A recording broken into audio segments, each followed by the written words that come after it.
program government teknologi ini yang akan nanti menyatukan semua apps yang ada di kementerian lembaga besar yang kita hemat, mungkin bisa hemat sampai 100 triliun. Tadi Presiden sudah memberikan instruksi untuk kita melakukan deregulasi di banyak hal, jadi seperti tadi dilaporkan Pak Dede, pada tahun 80-an pemerintah juga pernah melakukan itu bisa meningkatkan ekspor kita sampai 20%. Dan sekarang kita kerjakan dan sudah mulai tim dari tempat Pak Erlangga dan tempat Den itu bekerja sama untuk menyiapkan masalah deregulasi ini. Saya kira ini perintah yang jelas dan akan ditindaklanjutin minggu depan ini, ratas untuk itu, sehingga dengan demikian bisa segera diumumkan langkah-langkah. Artinya tidak ada akan mengurangi rekomendasi-rekomendasi yang itu menjadi penghambat terhadap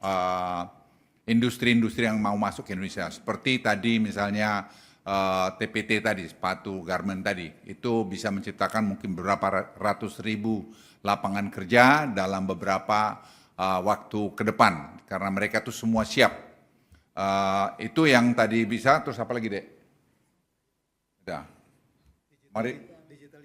Digitalisasi tadi juga kita laporkan, Presiden 17 Agustus ingin meresmikan atau launching nanti program government teknologi ini yang akan nanti menyatukan semua apps yang ada di kementerian lembaga, sehingga dengan demikian akan terjadi dari masalah efisiensi dan juga pengurangan korupsi. Dan ini saya pikir Presiden tadi memerintahkan juga untuk segera dikerjakan untuk semua penduduk kita, keluarga itu dapat punya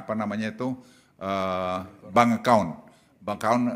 Karena memang Januari kita akan mulai ngetes mengenai GovTech ini dengan bantuan sosial langsung sehingga targetnya bisa dicapai. Dan ini saya kira kita sudah menghitung bisa berapa besar yang kita hemat, mungkin bisa hemat sampai 100 triliun dan seterusnya nanti secara bertahap itu akan bisa dicapai. Angka-angkanya nanti saya kira bisa diberitahu kemudian. Tapi studi dan pekerjaan ini mengintegrasikan ini semua sudah dilakukan.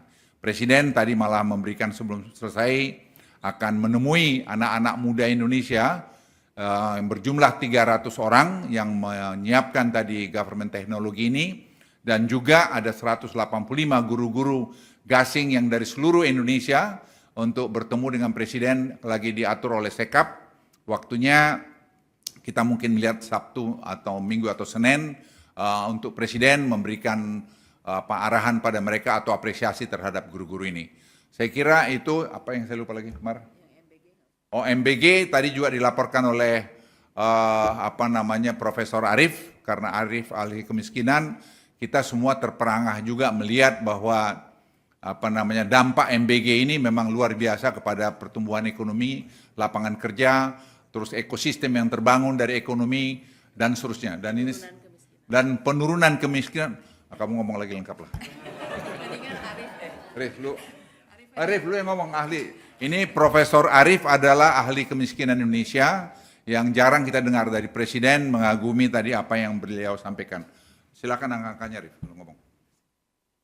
Saya rasa kami dari DEN menyampaikan kajian tentang potensi dari dampak MBG ini terhadap penyerapan tenaga kerja, juga kemiskinan. Jadi intinya program ini sangat bagus sekali dalam konteks Projobs, jadi menciptakan lapangan pekerja baru itu sampai 1,9 juta. Lalu kemudian Propur, jadi kemiskinan itu bisa berkurang sampai menjadi 5,8% kalau ini roll out-nya benar. Ketimpangan juga akan sangat berkurang.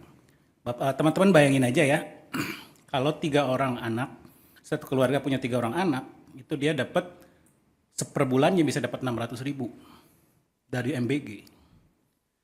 PKH aja itu sekitar 200-an ribu, BPNT aja 200-an ribu. Jadi sangat tidak mungkin ini tidak besar impaknya. Semua paham itu, cuman kita melakukan kajian secara kuantitatif. Nah, tapi poinnya adalah karena ini sangat progresif, maka kita harus pastikan roll out-nya berjalan dengan baik. Gitu. Salah satu yang kita usulkan, itu adalah kita segera melakukan business process review, lalu audit rutin oleh BPKP. Itu pertama. Yang kedua, memberikan ruang untuk peran serta masyarakat agar bisa melakukan monitoring karena sense of belonging-nya tinggi. Lalu yang terakhir, jangan sampai ada kebocoran-kebocoran terkait bahan-bahan yang kalau tidak perlu diimpor nggak usah diimpor. Nah ini akan membuat rantai pasoknya betul-betul terjaga sehingga impaknya betul-betul seperti yang diharapkan. Tapi sekali lagi intinya, ini mari kita jaga bersama karena ini flagship kita, flagship bangsa ini. Mungkin itu aja dari saya. Saya mau tambahkan lagi, kita ternyata selama 20 tahun itu surplus telur ayam. Dan selama 20 tahun kita juga surplus ikan ayam, apa ya? Bukan ikan ayam ayam. Jadi daging ayam. Jadi dengan tadi program ini itu semua terserap akan jadi menggerakkan ekonomi juga dalam telur dan bidang juga tadi ayam. Ini baru kita tahu setelah jalan nih, jujur. Jadi setelah Pak Prof. Arief itu melakukan studi dengan tim melihat ke bawah dan kami sepakat tadi dengan Bappenas dan juga Badan Gizi untuk bersama-sama melakukan pengawasan sini. Misalnya bikin tray-nya itu tray-nya itu tidak boleh diimpor, suruh bikin lokal. Karena itu kita lihat masih ada buatan luar. Jadi semua kita harus satu padu untuk melakukan pengawasan. Presiden tadi minta ini. Jadi Presiden tadi saya pikir memberikan instruksi yang sangat jelas dan sangat baik mengenai tadi masalah deregulasi. Karena deregulasi ini akan mengurangi korupsi, akan membuat lebih efisien dan akan membangun ekosistem perekonomian kita lebih bagus.